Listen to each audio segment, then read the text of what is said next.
أشرقت نفسي بنور من فؤادي حينما. بسم الله والصلاة والسلام على أشرف الأنبياء والمرسلين نبينا محمد وعلى آله وصحبه وسلم. soo dhawaada akhyaar sharafta leh anigoo Angel Saad Xasan Buwe maanta waxaan sharaxi doonaa bidmo how to make water pump sida loo sameeyaa water pump ama soo saaridda biyaha lagu soo saaro pump ama motor.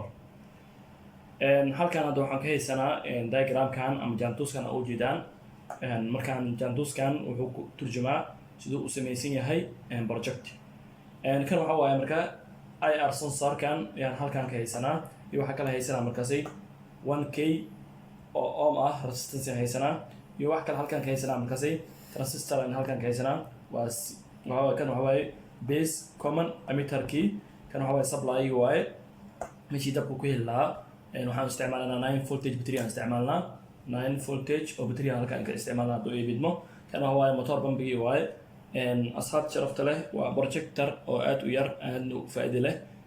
هالكان ينسوق بدونه إن شاء الله تعالى واحد قد بنوح أريد دونتان وبروجيكتر كي أو رمستران أو ديارسن أو شقينايو يعني هالكان قارد دونتان وحيدا وكونشن جريسينيين وأنا حبيسينيين واحد قد واحد فيلم دونتان وحي شقينا سكرة بل ننفر إن شاء الله تعالى وكانوا بروجيكتر كي waan sameynay oo halkaan aan ku jeedaa marka waxa waaye how to make water pumpigi wixii marka waxaan rabnaa marka inuu sii shaqeeyaan hoos hadeer waxaan ugu jiro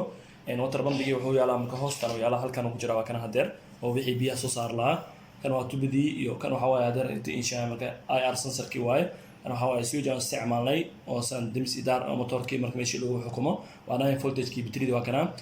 waa transistorki waa kana resistance halkaas ay ku jirtaa meeshii ay u jeedaan waaye bal nala arag hadeer waxa waaye ja already kasoo qaad tusaale mal biyihii ama webigii ama meelaha oo biyaha oo macnaa lagu soo saaro waa tan webigii ama tusaale ama riverkii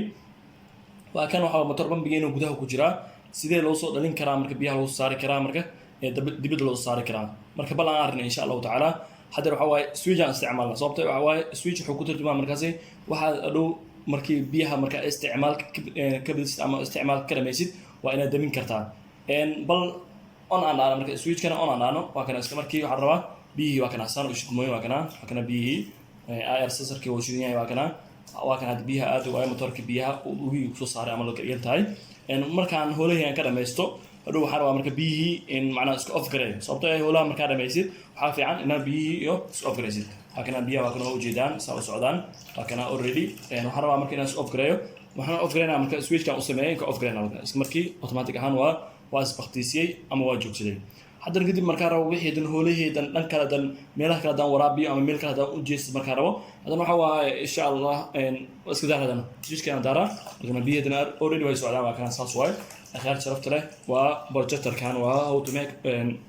water pump sidoo loo sameeyaa water pump sidoo uu soo saaraa biyaha meelaha oo biyaha baliga iska ama iska loobiga meelaha qaar oo dir macna beerahana ka waraabstid waa sida tan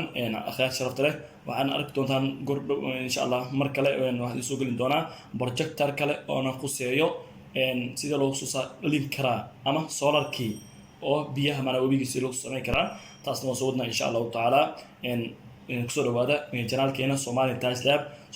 Lab markaas waxay idin taagan tahay in cashiro oo ka xisaabsan electrical electronic engineering